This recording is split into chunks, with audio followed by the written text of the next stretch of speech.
여러분, 성경은 저자가 보통 남자예요, 여자예요? 물어봅시다. 여자인 경우 있었나요? 오, 맞아요. 성경의 저자는 주로 남자입니다. 그리고 성경이 쓰여졌던 때가 언제죠? 최고로 가까웠던 시기가 2000년 전이에요. 2000년 전의 상황에서 남녀의 균형이 잘 잡혀 있었을까요? 혜정아? 그쵸. 아닌 것 같지? 그러면 주로 어디에 있었어요? 남자, 여자에 있다면? 남자에게 굉장히 집중이 많이 됐죠. 남자 위주로 살았단 말이야. 그래서 세상을 보는 관점이 전부 다 남자의 관점으로 바뀌었죠? 요거를 생각하시면서 성경을 보셔야 돼요. 자.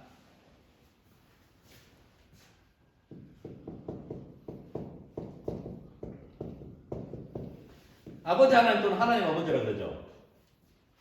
혹시 하나님 어머니라고 들어보신 분? 손? 어? 자, 하나님 어머니라고 얘기하는 분이 있죠. 어디입니까? 저 옆에 계신 안상홍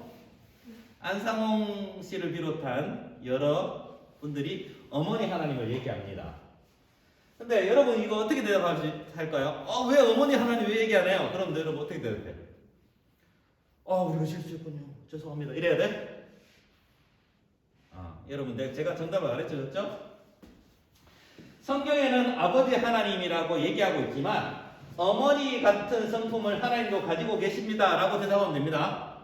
아시겠죠? 근데 우리는 통상적으로 아버지 하나님으로 불러왔기 때문에 그렇게 부르는 것 뿐이에요.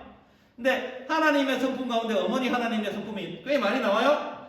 내가 너희를 암탉같이 너희들을 보듬어서 품어왔다 이 얘기하시면서 어머니 하나님의 모성에 대해서 얘기하기도 합니다. 그러니까 성경은 아예 여성적인 의미나 어머니의 측면을 무시하지만은 않아요. 아시겠죠? 자, 근데 우리가 이 성역할 가운데 성경에 나타나는 것 가운데 조금은 신선한 부분이 하나 있습니다. 여러분, 족보. 마태복음에 족보가 나오죠. 근데 여러분, 마태복음의 족보하고 여러분들이 흔히 아는 족보의 차이점이 있을까요, 없을까요? 족보 본 사람, 자기 집 족보. 족보에 그대 이름이 있습니까? 없어요. 왜? 여자니까요. 하하, 이런 슬픈 일이. 왜 족보에는 여자가 없을까요? 생각 안 해봤어요? 족보에는 왜 여자 없을까? 왜 여자 없을까? 족보는 이게 뭐냐? 대를 잇기가 굉장히 중요하죠. 대는 누구 중심이야? 남자 중심이야. 그렇기 때문에 여자는 필요가 없는 거예요. 우리나라 족보는. 그래서 시집 오게 되면 어떻게 합니까? 시집 오게 되면 당신이 시집을 가게 되면 사씨가 되고 당신이 시집 가게 되면 가씨가 되는 거예요. 이름 없이. 누구 씨 가씨 부인, 사씨 부인, 그리고 또 뭐 이씨 부인 이런 식으로 되는 거예요. 그렇기 때문에 족보에는 남자밖에 없어. 근데 성경의 족보는 어떨까요? 마태복음의 족보에는 남자만 나옵니까? 아닙니다. 여성이 자그마치 5명이나 됩니다. 성경은 여러분들이 갖고 있는 여러분 집에 있는 족보보다 훨씬 더 여성에 대해서 중요하게 생각합니다. 그리고 심지어 누가복음의 족보는요 마리아의 족보입니다. 아예 대놓고 마리아, 그러니까 예수님 어머니의 족보가 쫙 나와버려요. 되게 충격적입니다. 그리고 성경에 있는 수많은 사람들이 여성이 주인공이 되는 경우도 있어요. 여러분 사사 가운데 드보라라는 사람이 있습니다. 드보라라는 사람이 있고, 물론 성경 외경에 나오진 않지만 유딧도 있고 꽤 많은 여성들이 등장합니다. 그리고 아까 누가복음 얘기했는데 누가복음에는 예수님을 도왔던 수많은 여성들이 등장합니다.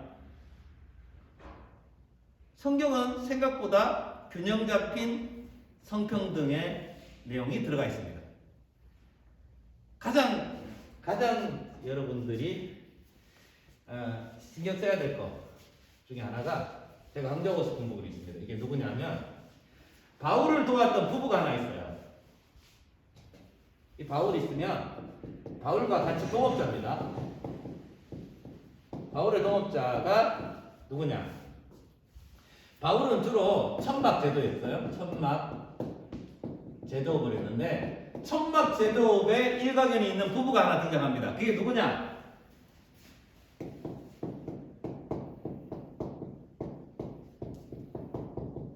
브리스길라와 아굴라 부부가 등장합니다. 자, 알아맞혀 보세요. 자, 현율. 자, 보세요. 남자가 누군지 여자가 누군지 알아맞혀 보세요.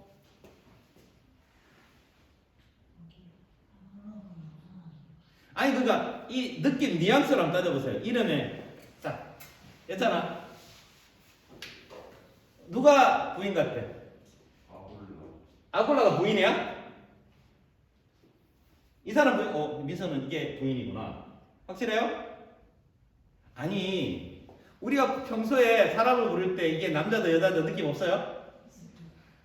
죄인이 남자 같나? 로버트가 남자 같아? 여자 같아? 아니지. 근데 브리스길라는 딱 들어도 뭐 같습니까? 여자 같잖아. 아굴라는 누가 보더라도 남자 같죠? 맞습니다. 이게 부인이고 남편이에요. 근데요, 사도행전을 여러분 잘 읽어보시면 브리스길라가 훨씬 더 많이 앞쪽에 언급됩니다. 주로 부부를 적을 때 누가 먼저 오죠? 남편이 먼저 오지 않나요? 근데 성경에는 특이하게 브리스길라와 아굴라 이 순서로 계속 얘기해요. 그러면 바울을 도왔던 그 동업자의 중요도가 누가 먼저 있었다는 얘기죠?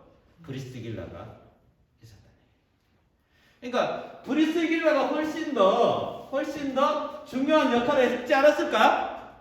라고 추측할 수 있습니다. 그러니까 중요한 역할 가운데 여자들이 중요한 역할을 했을 경우가 참 많습니다.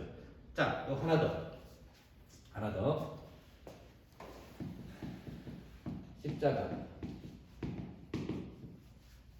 십자가 사건. 십자가에 예수님 못 박혔을 때 제자들이 거기서 지켜본 사람이 있을까요, 없을까요? 있어요?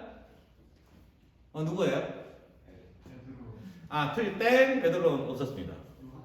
요한이 있었어요. 요한복음에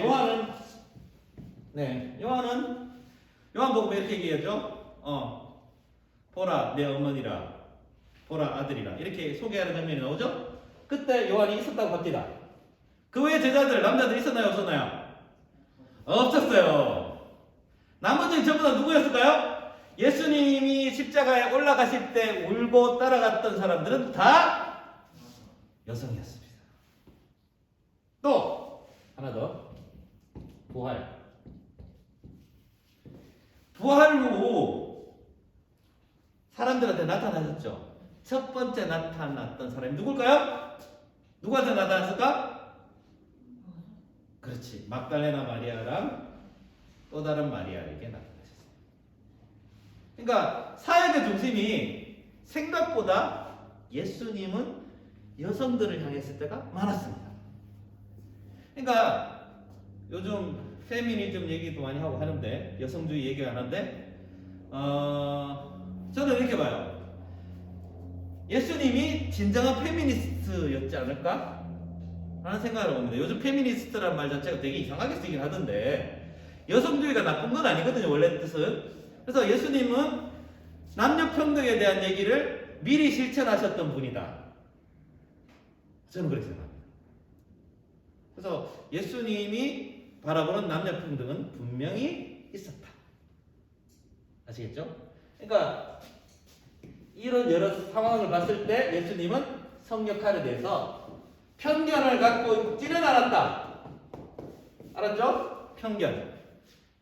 자, 지금은 어때요? 굉장히 많이 무너졌죠. 혹시 여러분들 가운데 옛날 말들 가운데 사라진 말들 혹시 알고 있습니까? 사라진 말들? 예를 들어서 여러분들 스튜어디스란 말을 쓸까요? 안 쓸까요? 씁니까? 공식적인 용어로 스튜어디스란 말을 쓸까요? 안 쓸까요? 안 씁니다. 승무원이란 말을 쓰긴 하는데 영어로 스튜어디스란 말 옛날에 썼어요. 요즘은 뭐라고 쓸까요? 플라이트 어텐던트란 말을 씁니다.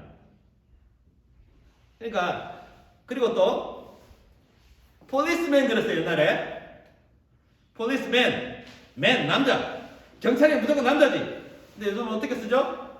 폴리스 오피서라고 쓰죠. 그래서 남녀를 가리는 말들, 편향적인 말들은 중립되는 단어로 많이 바뀌고 있는 상황입니다.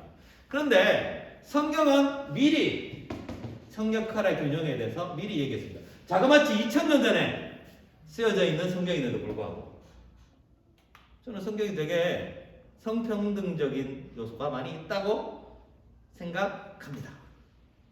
아시겠죠? 네. 자, 요거는 여기까지 하고